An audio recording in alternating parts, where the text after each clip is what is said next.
لیکن والدین کی عظمت پر اتنا زور اور حسن سلوک پر اللہ تبارک و تعالیٰ کے اس قول کی جب تشریح میں تفسیر میں حضرت امام فخر الدین رازی گئے تو ارشاد فرمایا لوگوں اللہ تبارک و تعالیٰ کی عبادت اس کا حق ہے، اس لیے کہ انسان کا پیدا کرنے والا جو سبب حقیقی ہے وہ پروردگار عالم ہوا کرتا ہے۔ انسان کو بنانے والا پیدا کرنے والا سبب حقیقی اللہ ہے، اور انسان کے وجود کا دنیا میں آنے کے لیے جو سبب ظاہر ہوا کرتے ہیں وہ اس کے ماں اور باپ ہوا کرتے ہیں۔ فرمایا لوگوں میں نے تمہیں بنایا ہے میری عبادت کرو، اور دنیا میں اپنے والدین کے توسل سے آئے ہو، ان کے ذریعے آئے ہو، لہذا اپنے والدین کے ساتھ حسن سلوک کیا کرو۔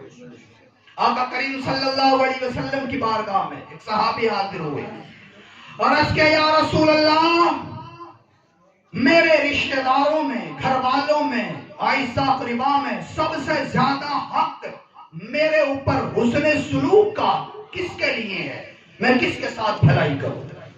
ارشاد فرمایا میرے صحابی تم سب سے زیادہ بھلائی اپنی ماں کے ساتھ کرو۔ عرض کیا یا رسول اللہ ماں کے بعد کون؟ ارشاد فرمایا قال امک، ماں کے ساتھ کرو۔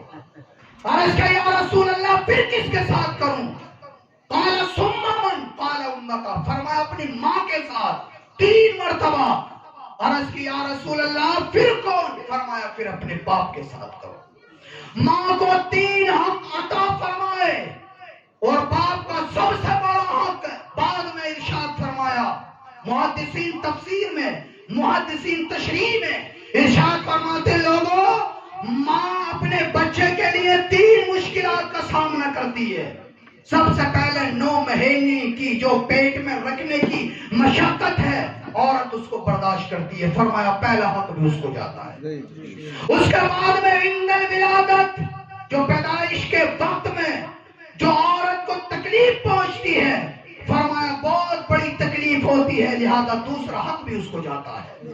اور پھر فرمایا کہ پھر بچے کی پرورش، جو بچہ کے پیشاب کرتے بچپن میں تو سردیوں کی راتوں میں ماں سوکھے پر بچے کو لٹا دیتی ہے اور اس کے پیشاب کیے ہوئے گیلے پر خود لیٹتی ہے، فرمایا تیسرا حق بھی ماں کو جاتا ہے، ماں کے ساتھ اس نے سلوک کرو۔ اور فرمایا پھر اس کے بعد ساری ذمہ داری باپ کے کاندھوں پر آتی ہے، فرمایا چوتھا حق جو سب سے بڑا حق ہے وہ باپ کا ہوا کرتا ہے، باپ کے ساتھ بھی اس نے سلوک کرو۔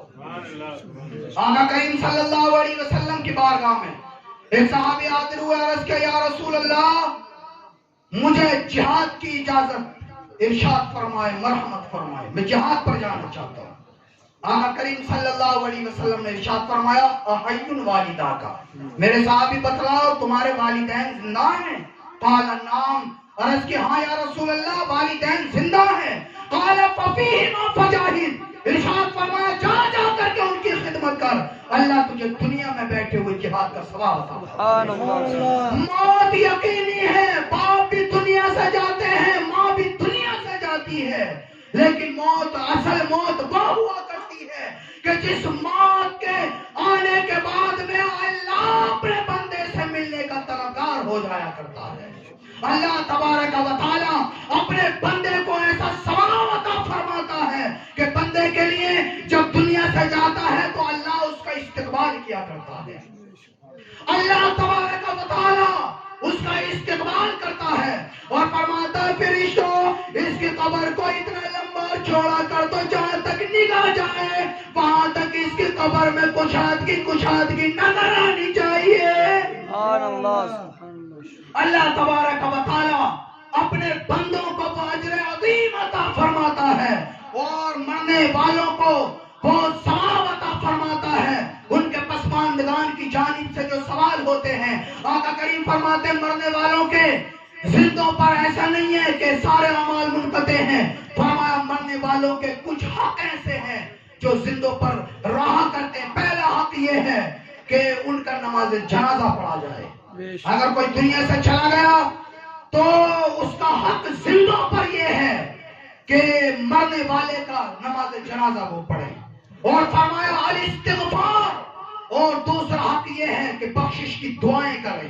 اور فرمایا اگر ماں باپ ہیں انجاز الوعد، فرمایا کہ جو ان کے وعدے ہیں، جو ان کی اچھی عادتیں ہیں، مسجد مدارس میں عطیات دینے کا ان کا شیوا ہے، فرمایا کہ اگر ایسی کچھ عادتیں ہیں تو اولاد کے ذمے ہے کہ اپنے والدین کے جو اچھے اسلوب ہیں ان پر عمل کرتے ہوئے مسجد اور مدارس کو بھی تعاون کیا کریں. اور فرمایا اگر ان کے اوپر قرضہ ہے تو اولاد کو چاہیے کہ اس قرضے کی ادائیگی بھی کر دیں.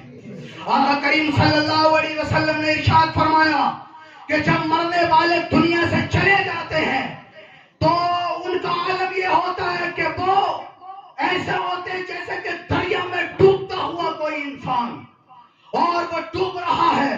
اب جو ہے اسے مال و دولت کی ضرورت نہیں بلکہ اسے سہارے کی ضرورت ہوتی ہے. فرمایا مرنے والا دنیا سے گیا، اب اس کے لیے سہارا صدقہ جاریہ ہوا کرتا ہے، ایصال ثواب ہوا کرتا ہے. اے لوگوں ان کے لیے ایصال ثواب کرو.